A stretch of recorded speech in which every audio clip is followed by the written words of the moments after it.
Good morning, everybody. What is it, Thursday? I just got back. Oh my goodness, I'm tired. I just got back from a vacation. You need a staycation after your vacation. But I'm back. I didn't have time to do a video, so I figured we'd do a live stream today and hopefully a video tomorrow. By the way, I'm going to be doing a live stream with Secrets. What is it? Secrets of Home Theater. Thank you, Jason. Hold on. I've got to promote this other one. Marco. What is your channel called? I'm doing a live stream now so that I can promote your live stream. There we go. All right. What up? Greetings. All is good on the hurricane front. Man, I'm so happy to hear that. I was thrilled to hear that Tampa didn't get like a ton of storm surge or any at all. And that Gishelli Labs is safe and my buddy Wes is safe. So I am super glad that you made it through. And a lot of people, I mean, it was still terrible, right? But I'm glad it wasn't as bad as it could be. Todd T, my man. How goes it? Good morning. All right. Secrets of Home Theater and Hi-Fi. All right. Send me a link to your channel and I will post it in the description and comments. Whoops, daisies. That was the wrong one. Let's try this again. There we go. Good morning from Houston. What up, Spencer? Gouldsby? All this coffee and I'm about to live stream as well. Perito. Very good. I got a little bit. I gotta be careful. You can see it a little bit there. By the way, you can get one of these fine coffee mugs. It should be linked below in the description. Got Rocktopus here. And then binge listen. And fill your soul with happiness. I'm going to just start new merch. I keep saying that, but I never do. But it's on the list. Mixtress B, good morning from Los Angeles. Good morning. It's pretty early in Los Angeles, right? 7:15? Is that what time it is? You're up and at 'em. Luke Gibbons, what up from Australia?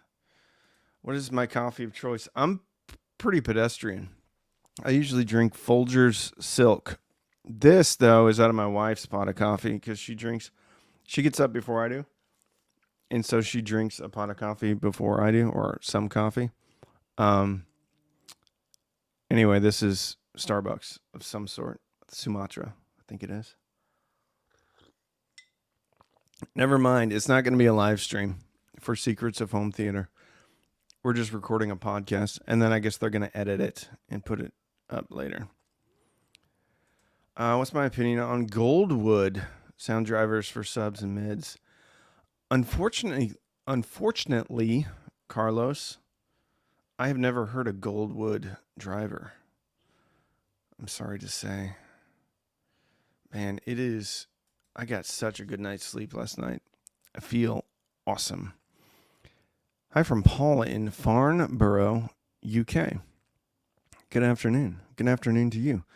Listening to you on my British Hi-Fi. Love to know your opinion on my PMC OB1s and RCAM amp. Drinking tea, of course. I don't think I've had an RCAM in, although I've heard nothing but good things about RCAM. And the only PMCs I've had in were their most affordable line of bookshelves, which I really got a kick out of. I thought they were great. I really enjoyed them. So, unfortunately, I don't know anything but two great brands, and I'm sure it sounds awesome.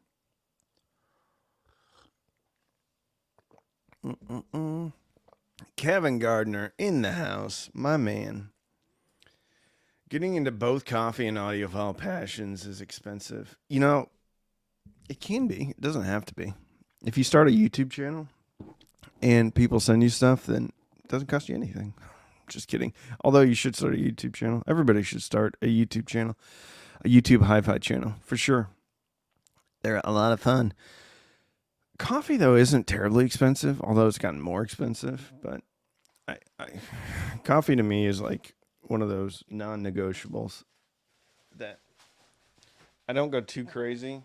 Occasionally, I'll drink something fun and different, but usually I drink coffee for the medicinal effects. So I don't really care, right? As long as it has some caffeine in it, that's all I care about. Where did I go? I just got back from Mexico. I took the family on a little vacation. It's fall break here for the kids. And one thing I learned last year was that I'm not going to get any work done during fall break anyway, because they're here and they want me to do things. So I might as well just head this thing off at the pass and take a vacation, which we haven't been on a family vacation for a while. I think we went to Disney last year or the year before. Yeah, last year I think we went to Disney. So I figured, yeah, let's go. So we went to Mexico. We were going to do a cruise, but I didn't buy the tickets early enough. So it went from being like super affordable to being not really super expensive, but being to the point where I'm like, we could just go to Mexico to like one of those all-inclusives for 4 or 5 days for about the same price or a little bit more, and it'll be a lot better. Hey, look at this super chat, Leo, $1.99. How much better is the PMC Prodigy ones versus the ELAC Unify? Totally different sound. The Prodigy ones are really, really fun speaker, very punchy, and it's got some energy on the top end. The Unifies is a much more what I would consider to be about as a neutral speaker as you can get. The Unify 2.0. And the 2.0 takes just a ton of time to break in. So I'm talking like 100 hours to break that speaker in. And I was about ready to give up on it, but it just opened up one time. It sounded really good. So personally for me, I would prefer the PMC Prodigy ones. So over the ELAC Unify. ELAC Unify is good. 2.0s, they're super affordable. They're like $500. The Unify Reference are good, but I would still buy something else at that price. So yeah. Get an AeroPress and some decent coffee. You know what's funny is they're actually sponsoring the channel. I literally have an AeroPress right out there, and I'm probably shooting that promo video today for inclusion into another video. So I literally have an AeroPress, and then I think they sent me some coffee from Wisconsin, which just smells delicious. So very timely, Perito. Catching you from a cruise in Aruba? Come on, man. How do they have Wi-Fi out there? I remember once, I think I didn't buy the Wi-Fi package, or I did. Anyway, it was like stupid expensive. It was like $200 to get Wi-Fi on the cruise. That's great. That's awesome. You're awesome. You are all awesome. Especially Leo for giving me $1.99. Oh my goodness. I couldn't believe how great I slept last night. You know, the crazy thing was, so my wife did all the like logistics, and our flight yesterday morning out of Cancun was at 8 a.m. And we were not staying in Cancun, so we were south of Cancun, which means we had to leave the hotel like at 4 a.m. I'm kind of complaining about that. And then it occurred to me, like, because we all got sunburnt yesterday, so we swam with the turtles, and then what else did we do? We did what else did we do? We swam with the turtles, and then we did this cenotes thing where you go swim in like caves and stuff. Anyway, I got terribly sunburnt yesterday, and the kids did too. But it occurred to me, if you're going to get sunburnt on vacation, get sunburnt on the last day and then have an early flight the next day. Because we were back home by noon, like before noon, which actually turned out to be great. Because usually you're like shot for the day after vacation. But today, I'm going to get a lot of stuff done. What up, Ramen? Wi-Fi, SpaceX. Very cool. Sunscreen is my friend and yours, Randy. It is, but when you swim with the sea turtles, you can't wear sunscreen because it screws up the water. They're like super crazy about, and it's good about protecting the sea turtles. So you can't touch them, you can't even swim over them, and then you can't wear sunscreen because it's, I don't know, like a breeding ground, or where it's where they lay eggs and stuff like that. So I mean, like they are super strict about everything regards to the sea turtles, which is nice. It's pretty cool. Curious about your setup you showed recently with the Weem Ultra.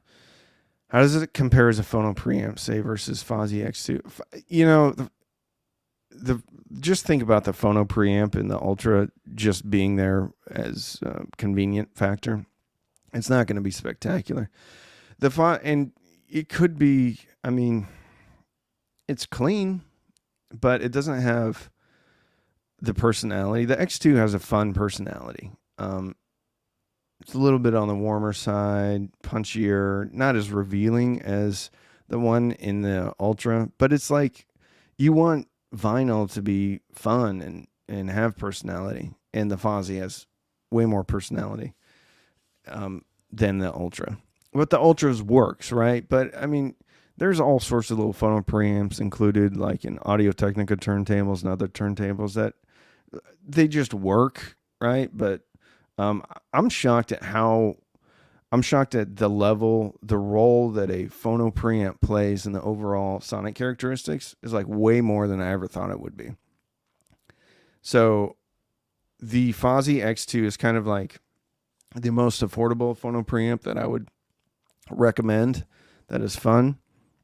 But even on a lot of like $500 to $1,000 integrated amplifiers, some of their phono preamps aren't great at all.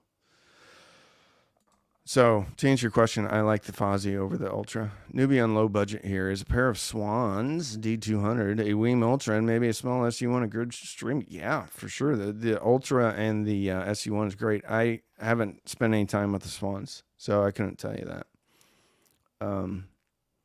Yeah, I don't know anything about the Swans, but you're completely on point with the Ultra and the SU1 for sure. Mm-hmm.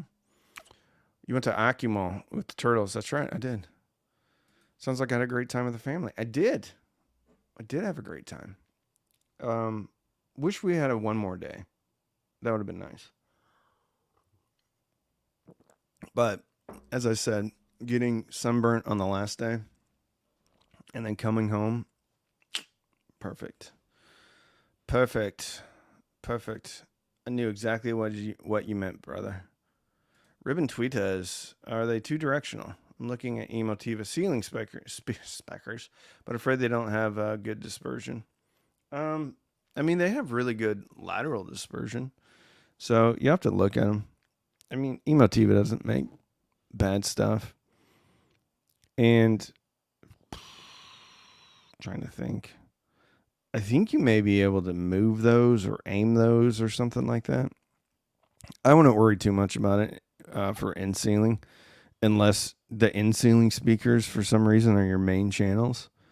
But if they're there for ambiance, for Dolby, Atmos, or just to kind of listen for background listening, I won't worry about it. I'm concerned with directionality and dispersion when it comes to the front speakers and then the center speaker. And most of the times, like I don't have 10 people watching a movie with me. And if I have 4 people watching a movie with me, most of them are kids and they don't care about direct. They just care if they can hear it. So, you're on the right track because ribbon tweeters, depending upon the waveguide, can be a lot more directional. But I think that the benefits you get from a ribbon tweeter, depending upon how it's integrated, far outweigh like the ding or the limitations as far as like dispersion and stuff like that. Tulum is nice. I love Tulum, but the kids don't like any of that. Like Chichen Itza too.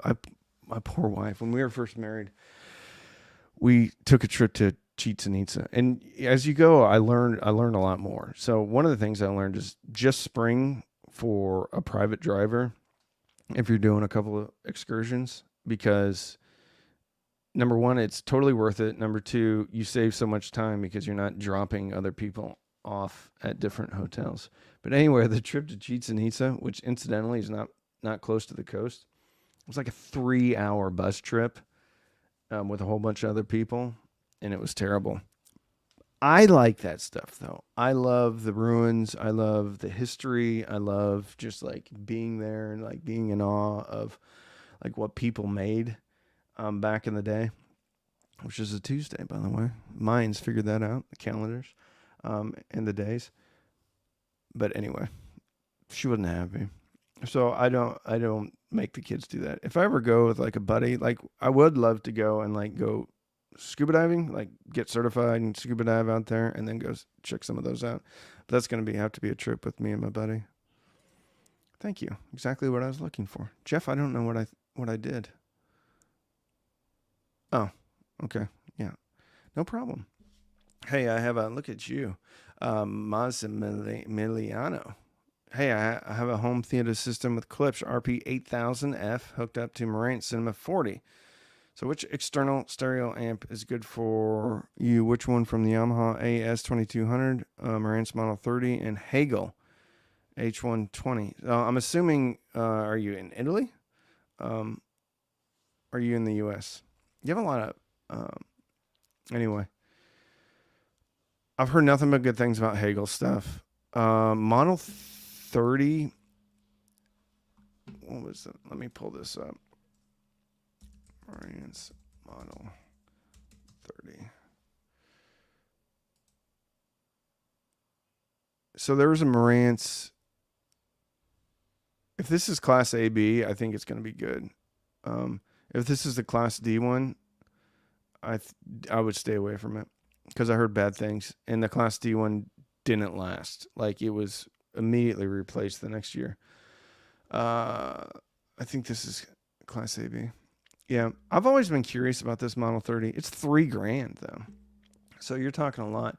So if you're spending that much on an integrated amp, I would look at, the, and it's an Italian brand. The, come on, Randy.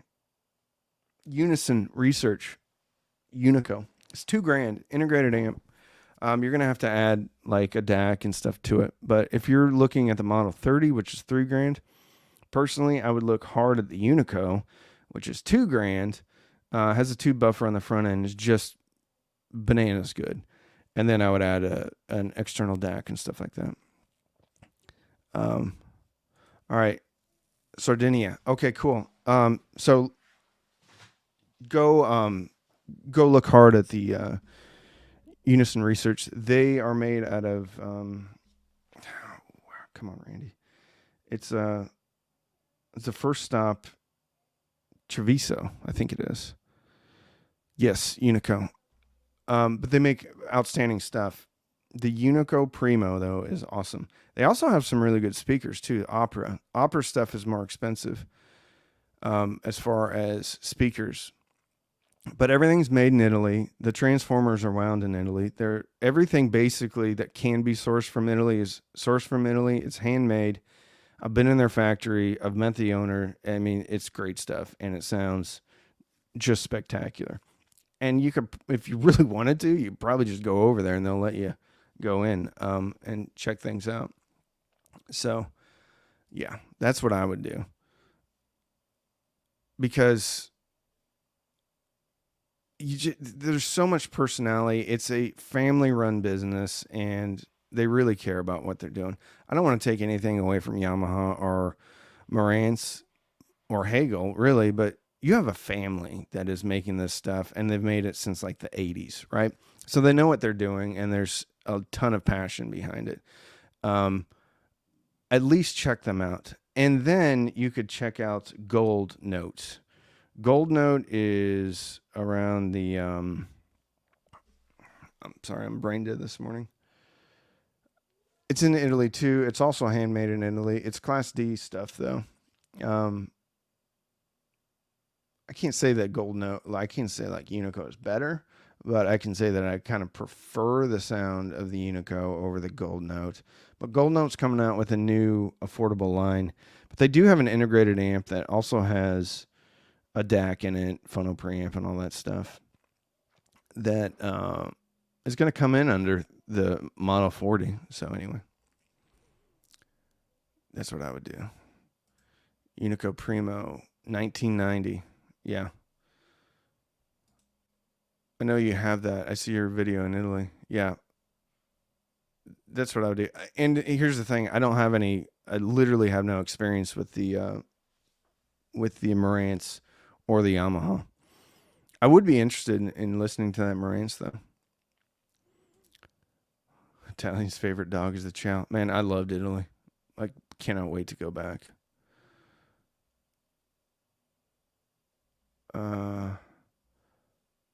Let's see. I thought you said something. Somebody said it was expensive. Oh, Unico Primo, no, but very expensive for me. Oh, well, maybe it seems like it's cheaper than the Marantz. Barry Sullivan, good morning to you, brother. Norwich, UK. How y'all doing? You know what? I own a Weem Ultra, so I don't need a DAC. For now. I got you.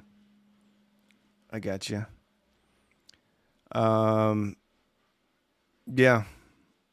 Outside of those, I mean, what's your budget? Can you recommend a power amp for a set of Dyne Audio Focus 380 in the under 3K range? System is a DMP A6 streamer from Evasalo. Freya preamp. Okay. Power amp under 3K. Well, you got a lot of options. First and foremost, I would look at the DR2 from Emotiva. It's a differential amp under the same chassis. Let's see what that comes in at. DR2 Emotiva. $18.99. And it sounds spectacular. So that's $18.99. You could also look at the Advanced Paris. Let's see, Evo 160, I think. Evo 160. Advanced Paris. Evo A 160. That's $19.99. And that's a ton of fun. So those would be my two. And then Emotiva has some non-balanced amplifiers that are even more affordable, like around the $1,200 standpoint. But with the differential and with having the balanced outputs from the DMP A6, you could have something really special there with that differential amp. So that's probably how I would spend my money. If I had 3K, I would probably buy that Emotiva. The Advanced Paris also has balanced inputs, and there may be a step-up model from the A160. I'm not sure, though. But they both sound outstanding. If you're like pure sonic control and everything like that, I think the Emotiva is probably slightly better than the Advanced Paris, but the Advanced Paris looks way better. Thanks. I think the DAC and the DMP A6 is up to the rest of the system if I go with the Emotiva. I think the DAC and is up to the rest of the system if yeah. That Emotiva amp is like, I think you're going to be shocked at how good it is, because you got a great front end with the DMP A6. I don't know what speakers you're running, but let's see. The DR2 has a 2,000 watt power supply. a 2,000 watt power supply. It's bananas. Now, Dyne Audio Focus 380. You said that, didn't you? Dyne Audio Focus 380.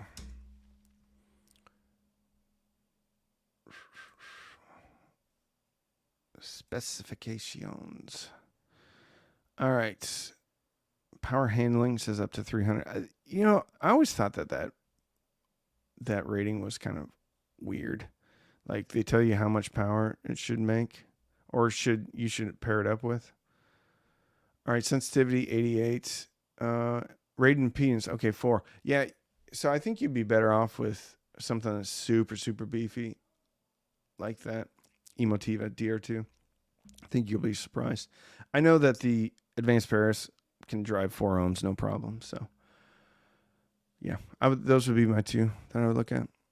If you can stretch to 3200, you could do the shit to your monoblock since you have that brand of preamp. You could, absolutely, Todd. Super heavy. Super, super heavy. I love Skit. I love them. I do like the Emotiva's sound a little bit more.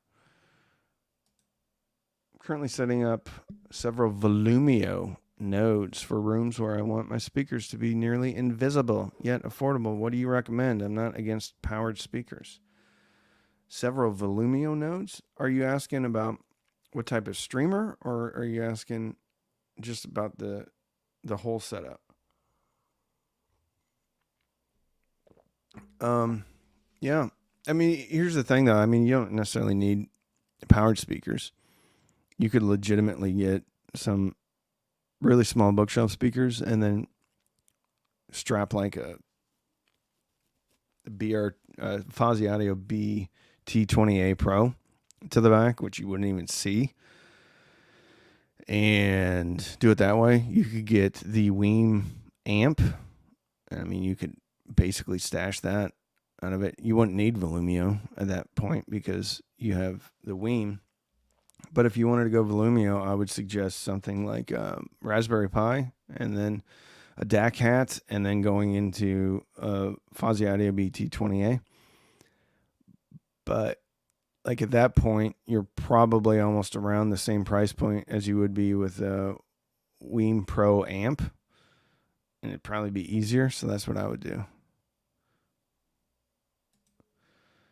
He doesn't like Kef. Make sure you're familiar with the Kef sound or demo them before you buy. That's not true. I love the Kef Q150s. I think they're great.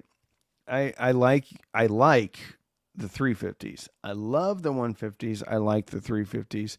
The LS50s I don't care for. I've never heard the R3s. So there's a bunch of Kef that like I just haven't heard.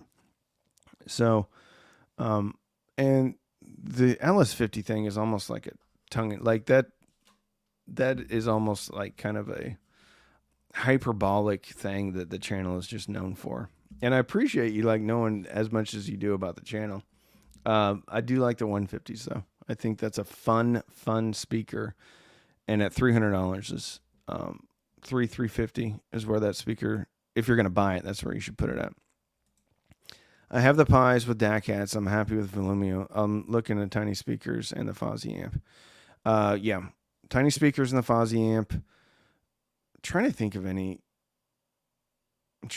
of any powered speaker. If you get a low powered speaker, make sure you have.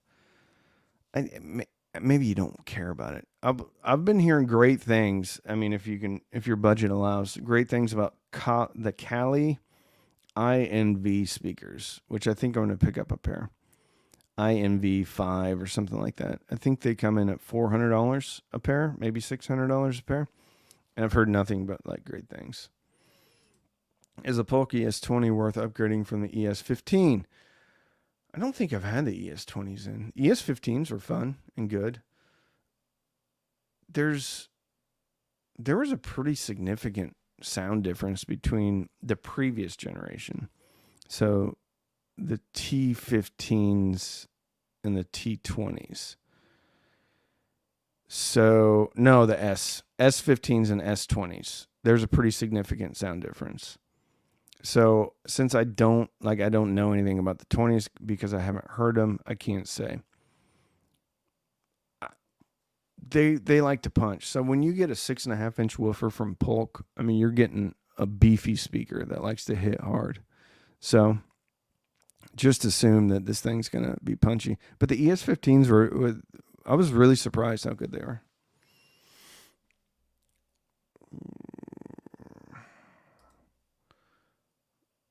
Dongle DAC would you recommend? Oh, there's so many. I think there's a Fozzy that I liked. There is an R2R one from, I can't even think of the name now. It was almost like Cayenne. There's an R2R DAC from Cayenne. It was okay, but if there's something super bassy, it would run out of juice on my phone. Now, maybe if you're listening to it through a computer, it's okay. But I'm not really the guy for dongle DACs. I would look up like Zeos. I think he done like all the dongle DACs. And then maybe look up some of the headphone guys. John Darko does a lot of, not does a lot. John Darko has done some dongle DACs. And then depending upon if you need USB-C, USB-C is kind of even iPhones have gone to USB-C at this point. But Fozzy made one that was pretty good. AudioQuest makes some that are really good. I think they're a little bit overpriced for what you get, but they're good. I don't really use them that much anymore. Dongles, they're just for me, they're just inconvenient. I'd rather just get some type of wireless headphone because I'm not doing like crazy listening. If this is a desktop setup, then it's completely different. Good gravy. Look at this. Luke Gibbons, 15. Is that Australian? Hey, Randy, here's $10 for your next cup of coffee. Oh, thank you very much. $10 buys me a whole big thing of Folgers Silk. Keep the great advice brewing. I bought a pair of B1 Plus from your advice and love their clarity. I paired them with a Power Sound audio sub and love it. Luke, that's one of the greatest. For me, that's going to go down as one of the greatest speakers of all time. Is a B1 Plus. Especially when they're coming in like at $250. Thank you so much for the super chat. Wirehead, you never need to apologize. This was a last minute thing I just jumped on. Old Guy Hi-Fi, $10. Thank you, brother. Thank you, Ed. Sorry I'm late. How was Mexico? Mexico was good. Real good. Real good. Kids loved it. We swam with dolphins. Actually, the dolphins swam by us. I wouldn't say we really swam by the dolphins. They did drag us, so we like held on to their dorsal fin and drug us across the lagoon, which is really cool. Kids got a big kick out of that. And then we saw some sea turtles. And then we just hung out. Went to the pool, went to the beach. Kids loved the beach. But they got, my youngest got eaten up by sand fleas. They're these little tiny crustaceans, right? But she just got eaten up. Like her whole stomach got covered because she was just laying in the beach and like digging around and stuff like that. So she got tore up by the sand fleas. I got a couple bites on my ankle. But anyway, I mean, I had remembered, like, I think someone called them sand mites or something like that. But she got eaten up. Mexico was good. I saw another question in here that was pretty good. Oh, here we go. Interested in the Arendal 1723 bookshelves versus Prima Opera bookshelves. Very different. Very different. 1723s, you know, you're going to be paying extra for that THX certification. They're great. They're good. But they're voiced, you know, they kind of market themselves as, obviously with the THX, market themselves to the home theater crowd. I think the opera Primas would be my choice. They're just, they have a little bit more personality. I think I like the fact that they're handmade. And I think the Arendals are handmade too. I don't know. But I like the Prima, the opera. That would be the speaker that I would choose if I was choosing between those two speakers. 1723s, great. Actually, I don't even know if I've had the 7. I think I've had the monitors, which are bigger. So yeah, I would go Prima Opera. Good morning. Much respect represented on the JBL guys back on the 10th. Oh, thank you. I had fun. It's a good speaker. They're still sitting out there. I still need to get the I have to check my email and see if I have the shipping label because I want them out of my house because stuff is starting to pile up and I need to get stuff out. Picked up a Weem Pro Plus, back ordered. Are they? You never knew I did live. I do lives almost weekly. I kind of do them. It's stealth marketing. I do them and don't tell anybody about them, which is a terrible idea. Anyway, is the bass in the ELAC B5.2 sufficient for a small 13-meter living room, or is it better to buy a subwoofer? It's always kind of better to buy a subwoofer, and it's not necessarily by the bass amount, but there's like an octave missing out of most bookshelf speakers and a lot of floor standing speakers. They do hit hard for what they are, and it depends on what type of music you like to listen to. But I don't think it's, if you have the budget for it, I don't think it's ever a bad idea to get a subwoofer if you can blend them properly. So, yeah, and you should be able to. Wirehead, $10 Canadian calamine lotion, sand flea recovery. Those critters are evil. Yeah, we got her in the bath yesterday, and most of it, like, it's gotten significantly better. But, yeah, she was tore up by those sand fleas. What up, Grey Wolf? Richard Stearns, thanks, been leaning towards the operas. Yeah, I definitely would. Yeah. You know, it's not just talking to them, but it's family-run business. And I'm sure the guys at Arundel are great, or the people at Arundel are great, but I've never spent any time with them. I have spent time with the opera people, and I've, like, spent long amounts, hours, going through their factory and stuff. So, to me, that's what makes it, even if a speaker, like if a speaker sounded the same, or even a speaker was slightly, like, I thought didn't perform just as well, just a little tiny bit as well, I would choose the one that I know the people, because I think customer service is an absolute thing, and like service after the sale. And I have no doubts that whatever you need from Opera, like Fidelity Imports, is going to help you out. They'll bend over backwards for you, and so will Opera. Gino M, Bravo Zulu, homie. What up? What are you PCing me for? I didn't really do anything, buddy. I didn't do anything. I hope you're doing well. I was watching on my big TV, but I switched to PC to send text. Did I hear right that you believe the SMSL SU1 has a better DAC than the Weem Ultra? SU1 Weem Ultra. I think the Ultra has a 4493. No, I think so. I think that was the Weem Pro Plus has a 4493. I thought the SU1 sounded better than the Weem Pro Plus. I don't even think I've compared the Weem Ultra. Let's see what the DAC in the Weem Ultra is. Weem, I think that has a Saber DAC in it. Weem Ultra DAC.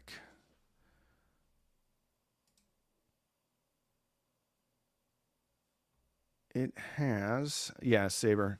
So I think the SU1 sounds better than the Pro Plus, which has 4493. And then the Ultra has a Saber. I still think the SU1 sounds really good, but I have never done like any direct comparison. I'll put it to you this way, though. I think the DAC in the Ultra sounds good enough that I pretty much just use it. Right now in my living room, I have the Ultra going digital out to a J2 from Jashali Labs going into a pair of Outlaw monoblocks. That's how I'm running it now. But there's nothing wrong with the Ultra's DAC at all.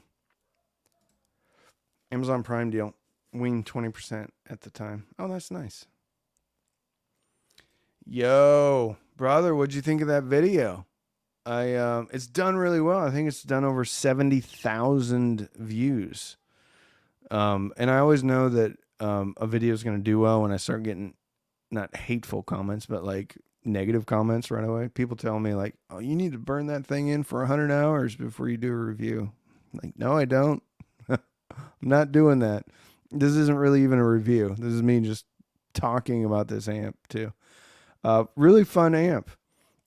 Built way better than I thought it was going to be built. Fun video. Obviously, it resonated with some people too. Yeah. I still have it right here. Right there. So, yeah. I'm glad that video did so well. Still a big fan of the SU1. I am too. I think the SU1 is a perfect example of if you put out enough products, eventually you will get lucky and one of them will be a standout. So, like, I'm not saying, I don't mean to take anything away from SMSL or Topping. Really SMSL. I don't mean to take anything away from them. But they put out a lot of products. And just the rule of the law of averages, right? If you put out a ton of them and they're slightly different, at some point, one of them is going to be really good. I don't think they went out and designed the SU1 to be, hey, this is going to be great. This is how we intended it. I think they just got lucky. Whatever they did, whatever op amps they did, whatever confines they had for the analog output stage on that thing, because it was such a small footprint, whatever it was, it worked. And it sounded better to me than their more expensive stuff that had the same 4493 chipset. I have no idea what op amps they were using in the more expensive one, but the SU1 to me was, it sat on the shelf or in a pile for so long. I didn't want to do the review, or I wasn't excited about doing the review or the video on it. I wasn't excited about listening to it. And then when I finally listened to it, I was shocked. I was blown away. Like, this thing sounds amazing. So anyway, SU1, perfect example of if you get enough at bats, eventually you're going to hit a home run if you just keep swinging. I interviewed with Arendal before I started the channel. Wow. There are only about a dozen employees. Everything happens in China. There you go. They still make good stuff, but I mean, that kind of like, their stuff to me reminds me exactly of the Bucart stuff. So I wouldn't be surprised if they're coming out of the same factory. I'm not saying they come out of the same factory. I'm saying I wouldn't be surprised if, this is my opinion. I just say this because I got a letter, not for this channel, for another channel. I just got a letter from an attorney representing a company that I talked about. That's another story for another time, though. And I'm hoping to make a video about it. Anyway, I had to take a video down. I didn't have to take a video down, but I did take a video down. Anyway, being a YouTuber is fun. When are you going to collaborate with Rick Vito? I don't think Rick Vito would be willing to collaborate with me. I would love to. Talk about how sound relates to music enjoyment experience. I would love to, but like, he's like YouTube royalty, right?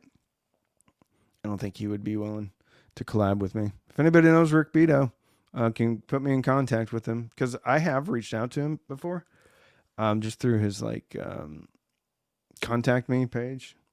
Now, I haven't been diligent about it. I did it once, but I never heard back. So anyway. Hey, Rainey and everyone, beginner question. I listen to digital music only. I would like to integrate a turntable, but how do you get rid mentally with click and pop and noise all records have? Well, you do either two things, and one of which I think is the thing that you should do. You should lean into it and love it and understand that that is part and parcel to the experience, unless you have a really clean record, which you can look into record cleaners, and then you can look into really making sure. But if you buy a used record or something, chances are it's not going to be perfect. And that's one of the reasons, it not being perfect is one of the reasons why, for me, listening to vinyl is my preferred medium when I am listening for pleasure, because it isn't perfect. And you can influence the sound so greatly with phono preamps, with the cartridges, with the record pressing. Like it's just, to me, it's purer. Like, because it's imperfect. I know that doesn't make sense, right? If you want pure music, listen to digital and have a great thing. But I like I like cassettes. I don't listen to cassettes as much as vinyl, but I get a kick out of it. If you want to get rid of pops and clicks, though, there's also some devices out there. There's one made by, I just mentioned them. It was called the Puffin. It's by Parks Audio. I think the Puffin has been replaced by another component now, but it'll remove clicks and pops in the digital domain. So there's DSP going on with it, if you want. But if you're wanting perfect sound, I don't think vinyl is probably the way to go, because it's just, there's so many different variables with vinyl. You have the table itself, you have the tone arm. Now, but I'm going to go in order of how I think they affect the sonics. So the record, the pressing, the recording, and then the cartridge, and then the phono preamp, and then the turntable itself, and then the tone arm, and then you have all the other variables, like your amplifier, your integrated amplifier, your speakers, speaker placement, all that stuff. But yeah. Oh, my nose itches. So yeah, I would just lean into it. That's part of the experience. How come you don't do more vintage audio stuff? Because people can't generally buy the vintage audio stuff. I don't run a vintage audio store. There's channels out there like Skylab's audio, Skylab with Kevin. Like, that's his number one. It's not my area of expertise. Nothing really is my area of expertise. Just talk about stuff. But there's channels out there like Kevin with Skylab. That's just a great channel, right? And he is the expert on it.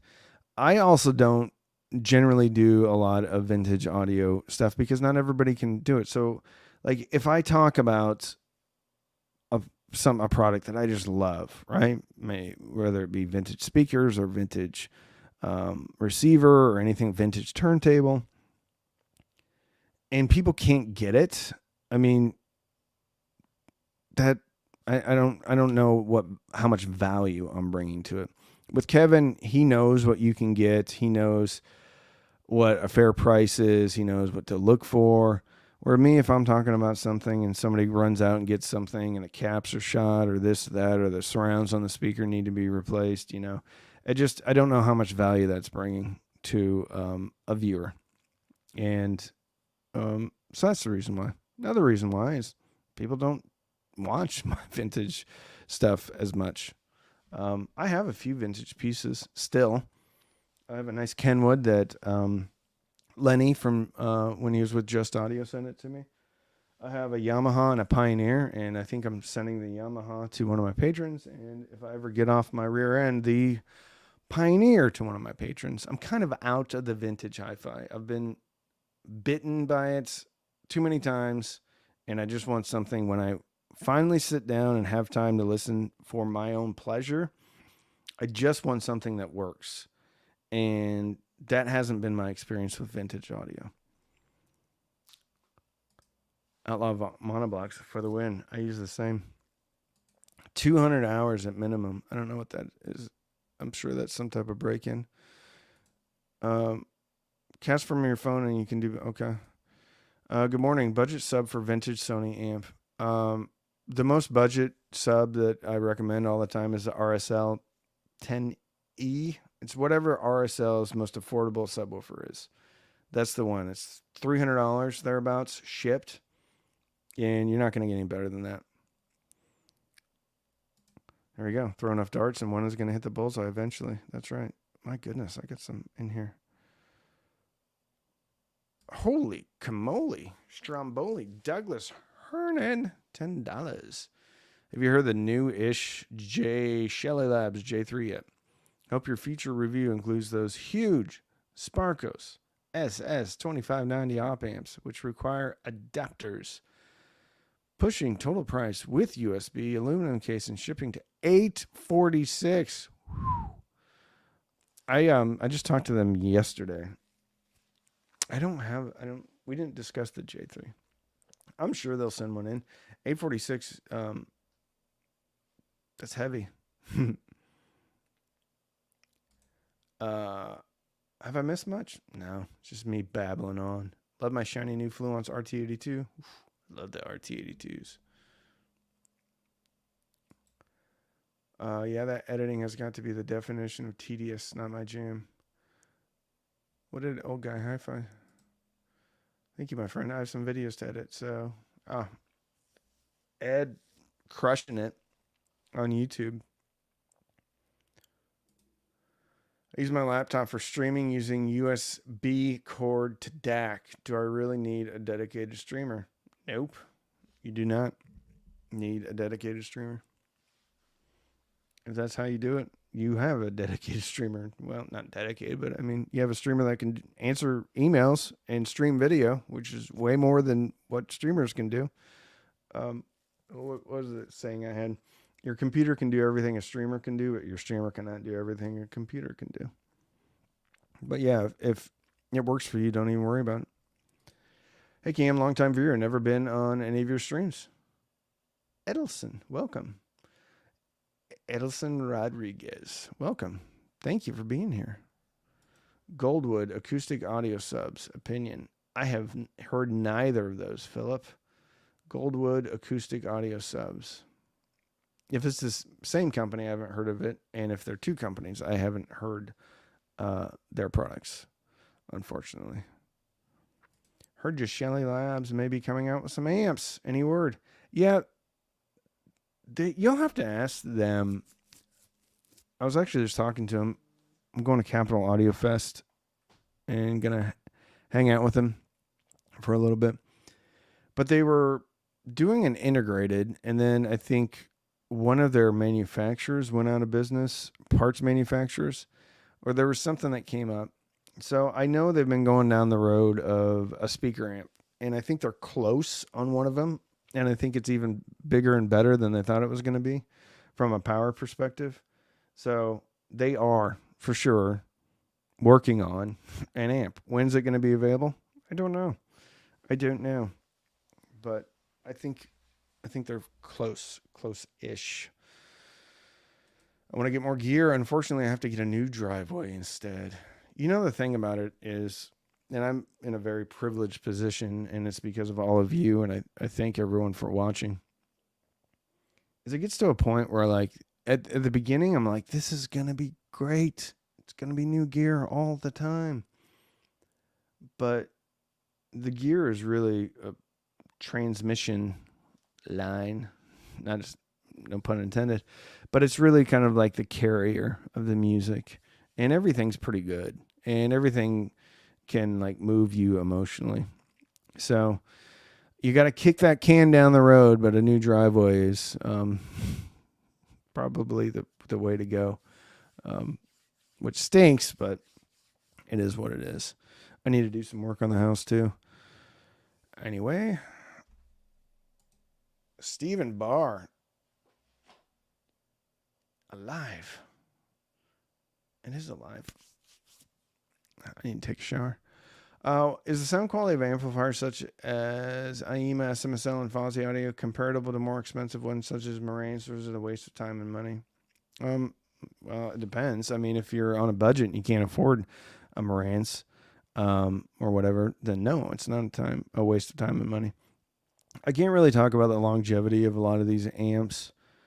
I can talk about like the customer service from Fozzy, I think, is pretty good. So if you do have a problem, I have compared some Fozzy product. And so one of the things, first of all, is like we cannot just say all of these amps sound the same. If somebody is out there and they're saying, oh, IEMA, Fozzy, they're all the same. That's not the truth. They're not all the same. They all have differences. Some use different caps, some use different designs, some use different heat sinks, so there are differences. And even if they're using the same chipset, like the 3255, Like the Weem amp sounds different from the V3, which also sounds remarkably different from the V3 mono, which sounds different than the BT20A, which sounds different than the IEMA A07. They're all using the same amp chipset, right? So why are they all sound different? Well, design.